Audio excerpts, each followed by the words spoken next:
Welcome to day 10 of your quest. Today is a day that you're going to love because today is a day on which you'll be exploring something that you're already doing at a very high level.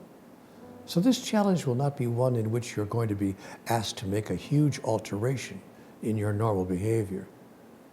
The guidance for today's quest is this: an awakened species shares everything with everyone all the time. Humans in an unawakened state often do not, only sharing with others in limited circumstances. Now, to many people on this planet, this seems to be simply impractical, unworkable. But that's not the case with you. You've been sharing freely all your life. You share your time, you share your energy, you share your talents, you share your abundance, you share your knowledge, and you share your love. You're not holding back on anything. You never have, and you never will. That's what makes you an accomplished person. This is what makes you a sought-after person in both professional and social circles. How do I know that this is true about you?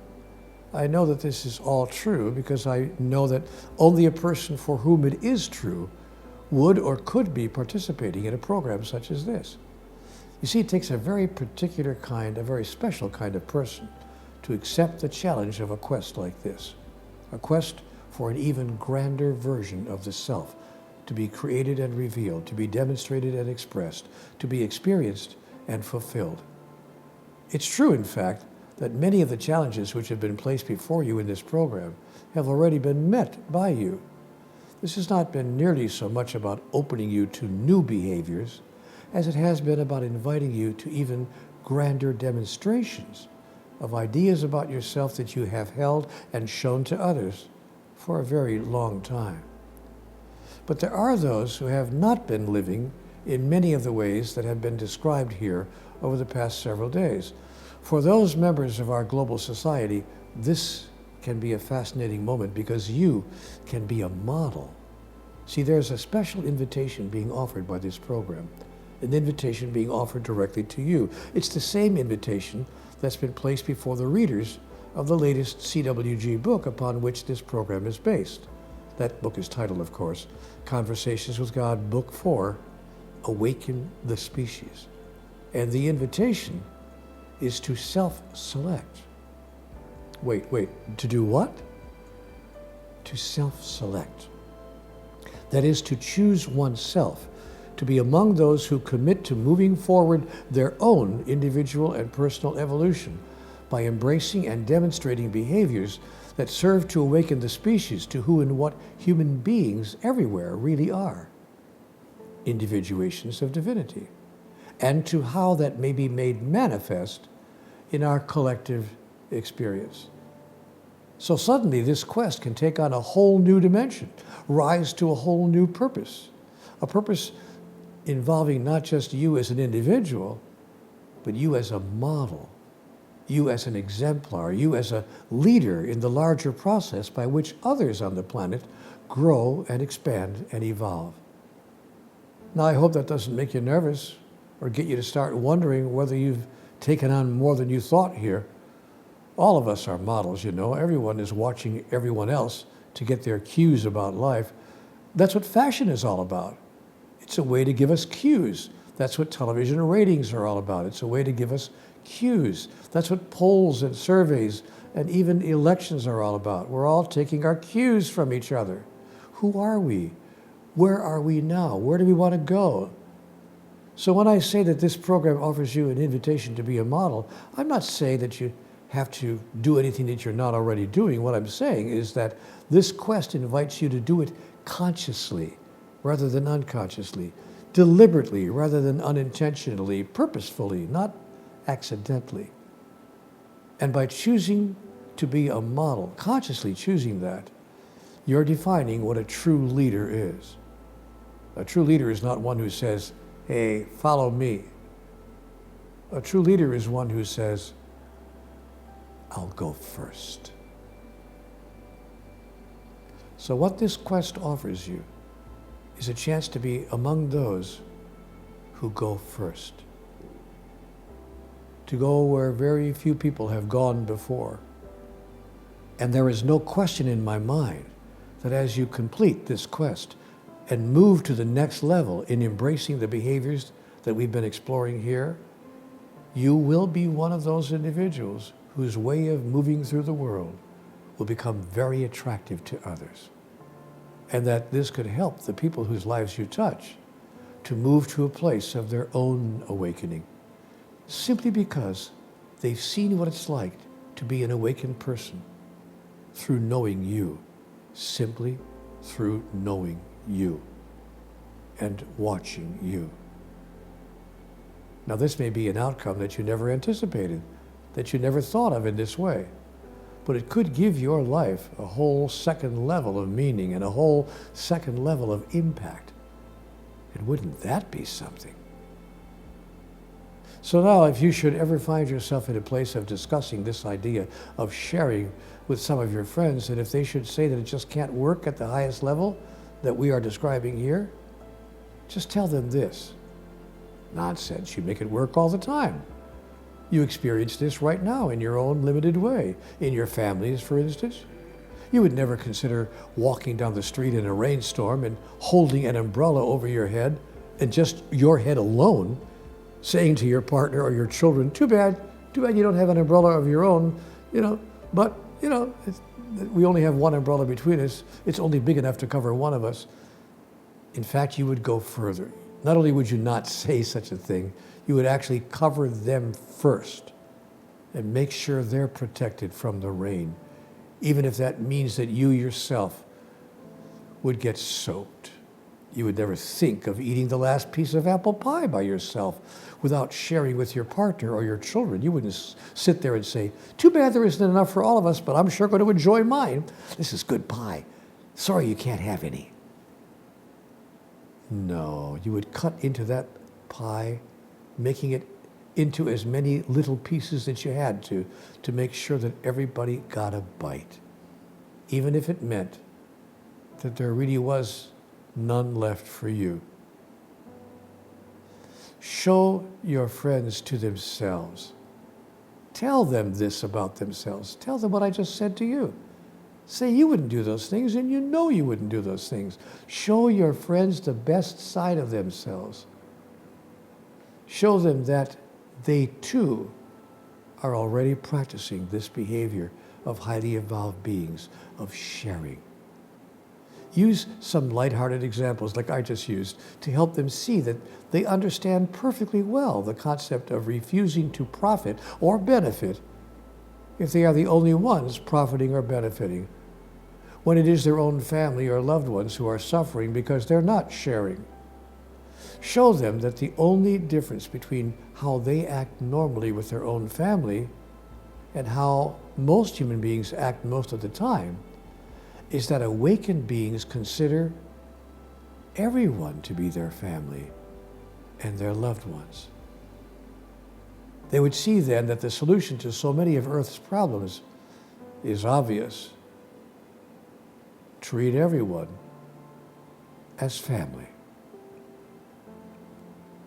Your friends would see too that the only reason everyone on Earth does not behave this way all the time is that people don't think there's enough for everyone, so they have to make sure that they get theirs.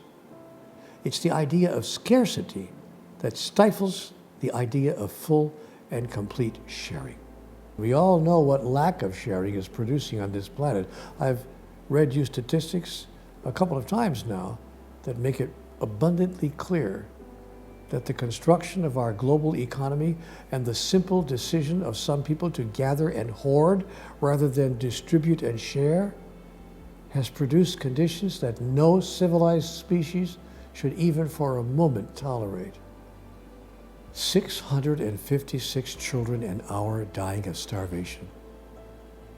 On a planet where more food is thrown away in all the restaurants of New York, London, Paris, and Tokyo in one night than it would take to feed an entire village in some parts of the world for 2 weeks? Visitors from another galaxy could be forgiven if they took a look around here and said, what kind of a planet is this? What kind of a planet is this? What kind of sentient beings are these? What kind of entities do this. Let's get out of here. What's sad about this is that there's more than enough for everyone. More than enough food, water, energy, and nearly everything we say we need to stay alive. We have a problem of distribution, not a problem of insufficiency. A point that I've made before in this program. I know I keep saying some of the same things over and over again because I want to make this quest impactful in your life so that you can make it impactful on the planet. What's even more sad than all that I've been saying is that most of the folks who gather and hoard don't understand or appreciate the metaphysics of doing exactly the opposite. The remarkable and powerful metaphysical truth is that the more we give away, the more we draw to ourselves. This is because, as we have also discussed as part of our exploration in previous topics here, the act of giving away whatever it is you have is an announcement that you believe you have plenty. You know, the universe that we live in is nothing but a great big Xerox machine. It copies your evidence of this belief that you have, and it sends that evidence right back to you. It's not a coincidence that virtually every spiritual master who has ever walked this planet has made the same statement. As you give, so shall you receive. This is why the golden rule has become so golden. Do unto others as you would have it done unto you is a great deal more than a simplistic, high-sounding aphorism. It's a crystal clear description of the mechanism of the cosmos. It's the instruction sheet that comes with the box. It reveals to us the great secret of life, that sharing is not only enhancing others, but also enhancing the self. I understand, of course, that you already know this. As I said at the outset, you're already practicing this behavior and using this metaphysical tool. I know that you share freely and lavishly all the gifts, talents, skills, knowledge, and abundance that life has given you, and that you have watched life circulate back to you everything you require to be happy and to stay alive. I know this about you, and I also know that you have no doubt surprised yourself with your own experience that you actually require much less than you may have thought that you needed to stay in a particular form, intact as a body, and nothing at all to stay alive as a soul, given that staying alive as a soul is something you will always do and cannot not do. It's merely a matter of what form your existence will take. That is, of course, the question you answer with every choice, every decision, and every action of your entire life. What form shall my existence take? Right now, our planet could really benefit from having a few more humans who are willing to demonstrate and model a new form that humanity could take. A form based on a belief in sufficiency and sharing, and in this way helping to awaken the species. Those who are intentionally modeling this behavior will have to self-select, however, as I mentioned a minute ago, because no one is going to appoint them or anoint them. Hence the invitation that comes to you as part of this quest. So now here is today's assignment. Number 1, make a note in your awakening journal of the biggest thing in your life that you ever shared with anyone else, the biggest moment of personal giving you ever experienced. Write a brief paragraph describing how you felt when you did that and why you felt that way. Number 2, identify the source of your spiritual nourishment and personally commit to this organization that you will be tithing 10% of your income each week from this day forward. Make a conscious and concerted effort to do so, no matter what. Number 3, look to see if there's anyone in your life right now who has asked you to share something, whose request you felt you had to decline. Call or contact that person right now and tell them you've had a change of heart, offering them what you at first said you would not be able to provide. Number 4, go through your closet right now, today. Pick out 10 or more items, including shoes that you haven't worn in ages, and take them to the charity, clothing, resale, and recycling center of your choice in your community. Do this every 6 months like clockwork. And I'll see you tomorrow when we will talk about balance.